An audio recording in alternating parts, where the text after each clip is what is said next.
Hello, in this video we're going to look at sketching some polar graphs. In the next couple of videos we will be looking at sketching particular families of polar graphs, but in this one we're just going to talk very generally about how we sketch polar graphs. So I've got 4 polar graphs we're going to have a look at sketching, and I'm just going to talk through some key points as we go. So the first one I'm going to look at is this one, r equals 3 plus 2 cos theta. So this is in polar coordinates. R is the distance from the origin, or pole as it's called in polar coordinates, and then theta, that's the angle made with the positive x-axis, specifically anti-clockwise because that's the positive direction. So this is the first graph we're going to look at. Now this graph is going to give you a shape which is a type of limacon, which we're going to look in more detail at a future video, but for now we're just going to have a go at sketching it. First thing to notice is that the right hand side will never be negative. And that's because cosine is bounded between -1 and 1. So therefore, r is going to be bounded between 1 and 5 in this case. Okay, that's important because if r does go negative, then we have to do something a little bit different. So my last example, we're going to have a negative r. Okay, so if you don't have a GDC, then it is a little bit trickier. So I will try to talk through what I'm doing as I go. But the GDC is available to take into exams, it is allowed. So I will be plotting it on the GDC as well. First of all, we're going to start with our axes, and even though it's in polar coordinates, we do still plot the x and y axes, and we do still label where the curve will cross those. Theta is 0 is going to start from the pole and travel to the right, so that's theta is 0, and as theta increases, this will move around the pole in an anti-clockwise direction. So that up there would be when theta is pi on 2, and then all the way around to theta is pi, keep going, 3 pi on 2, and then all the way around to 2 pi. Most polar graphs, theta will vary between 0 and 2 pi, but it doesn't have to. We'll see an example shortly where that's not the case. Okay, so when theta is 0, cos theta is 1, so the r is going to be 5. So when theta is 0, we're going to be over here at the number 5 on the x-axis, and that's going to be the furthest away from the pole that this curve is ever going to be, because we're not going to be further away than 5. As we increase theta, cos theta will decrease until we get to pi on 2, at which point r will be 3. So this will have moved from being 5 away down to being 3 away. So it's decreased in its distance from the pole. And as we continue to increase theta, this is going to continue to decrease because cos theta will just go negative until we get to theta is pi, when we'll end up as r is being -1. However, just be really careful because this will be more evident when we do limacon in particular. There is a little bump in this curve, and we'll see more of that in detail when we do limacon. So what I mean by a little bump is, yes, r is continually decreasing as theta increases, but actually we get to a point where it kind of turns around and then starts to come back out again. So r is continually decreasing around this curve, but we do have this point where it's as far to the left as it's going to go before it turns back and actually comes back in on itself a little bit. That's not obvious. You kind of just need to know that for this curve. And the GDC will obviously be able to plot that nice and clearly. So that's going to be -1 on my x-axis, and that's 3 on my y. And now, as I increase theta past pi, well, this is going to mirror that image. So we're going to end up with the bump coming back out this way, round to there. That's going to hit -3 there on my y-axis, and then it's going to make its way round back to the number 5. Okay, this is the graph of that polar curve. It doesn't need to be perfect, it is just a sketch, but you do need to get those features in. You need to get, for this curve, you need to get this r value decreasing, you do need that bump, you do need where it crosses the axes, and you do need that symmetry in the x-axis. How do we plot that on the GDC? Well, we're going to go into graph mode. So this is the CD50. This is one I use for most of my lessons. Going to graph mode, and by default, graph mode tends to be set up for Cartesian. And we can tell it's Cartesian because it's y equals, and then we've got y1. So it's waiting for a y as a function of x. To change that into polar form, we click F3, which is the type. And then we have a choice of y equals, r equals, or parameter. And we want r equals because we want polar form. As soon as we click r equals, it changes to r equals, so we can tell what mode we're in. And then we've got r1, r2, r3, r4. So now it calculator is expecting the definition in polar coordinates. So plug in our definition here. So it's going to be 3 plus 2 cos of theta. And the theta button is the variable button here. Okay, it's labeled x theta t. And because it's in polar coordinates, it knows it's expecting a theta. So when I hit that button, it's going to present me with a theta. Click execute and then execute again to draw, or F6 to draw it. And then there's my curve. Okay, so that's the sketch on the GDC. And if you have a GDC in the exam, which you are allowed, you can then just copy that shape onto your answer. Just don't forget to label where it crosses the axes. Okay, right, that's example number 1.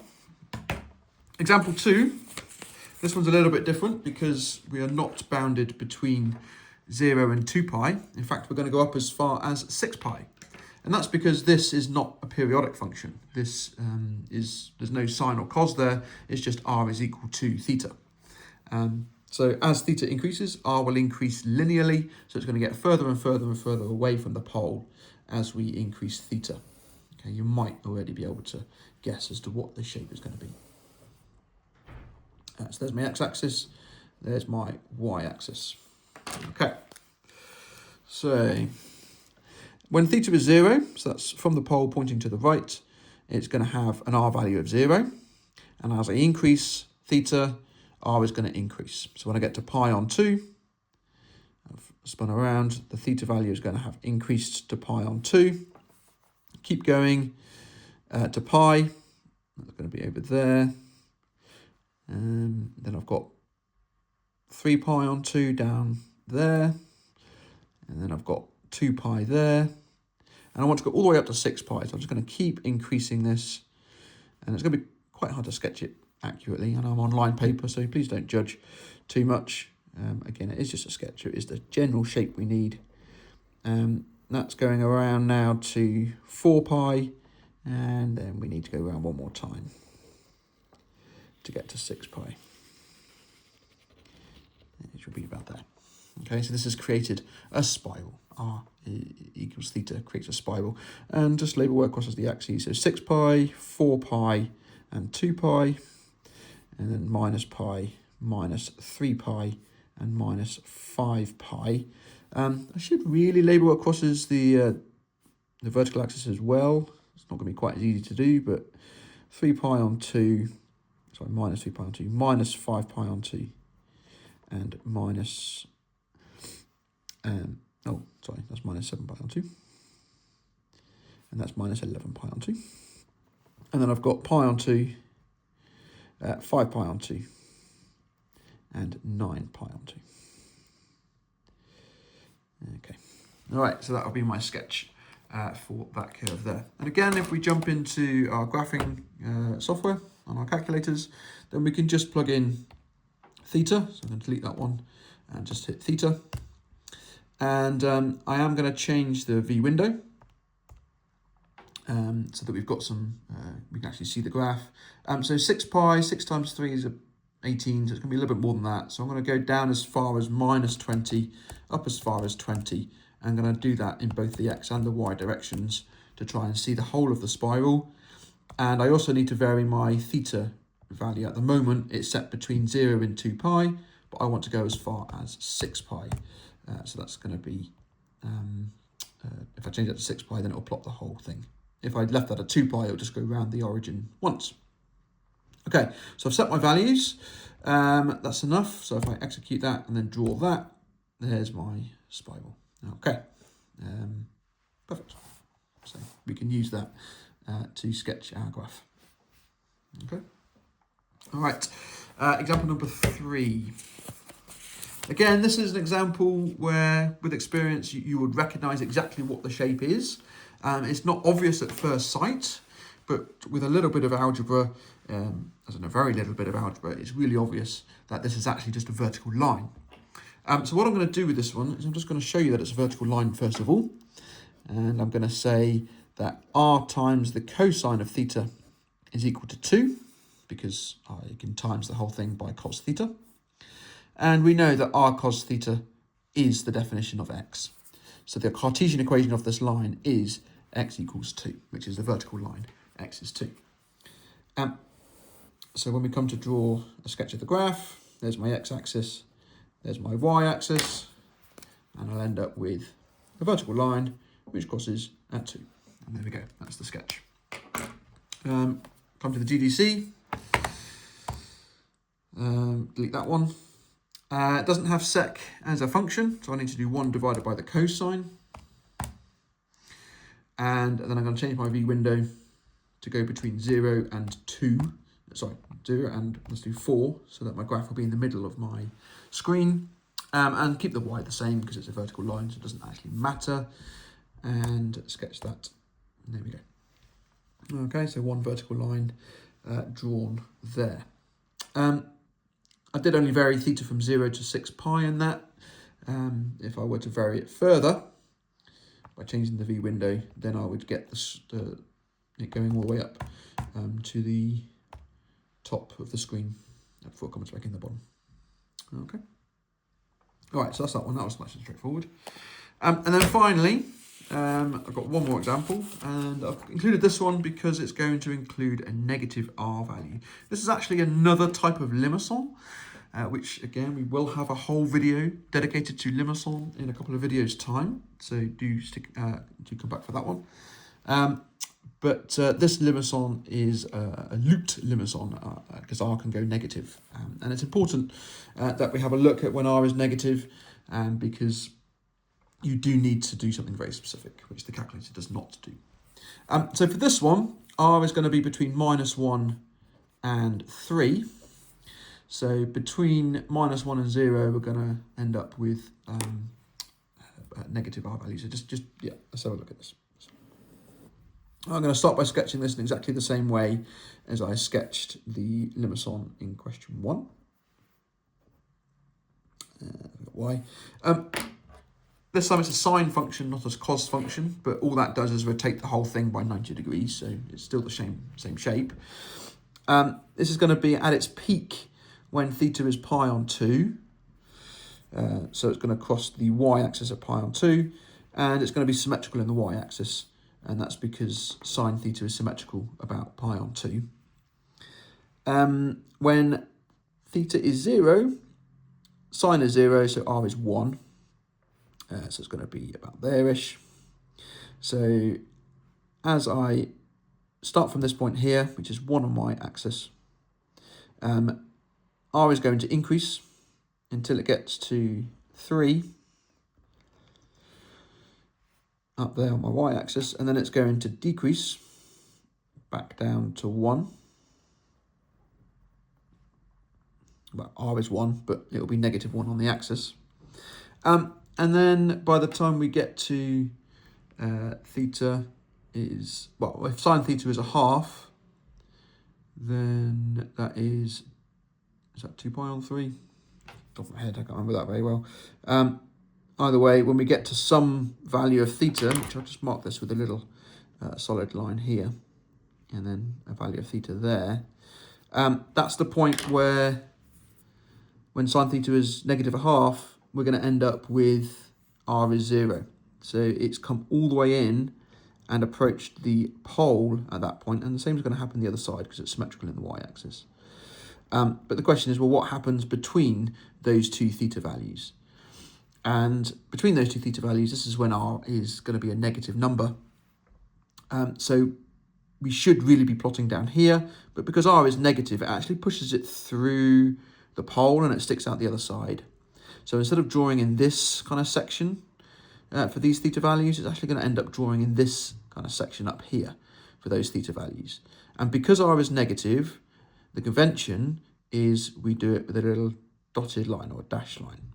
Okay, and that's important because if you don't, you will lose a mark. You must draw it with a dashed or a dotted line when r is negative. Until we get to theta is minus 3 pi on 2, so that's pointing in this direction down here. That's when r is negative 1. So when r is negative 1 from that direction down, that pushes it up to here, which is 1 on my y-axis.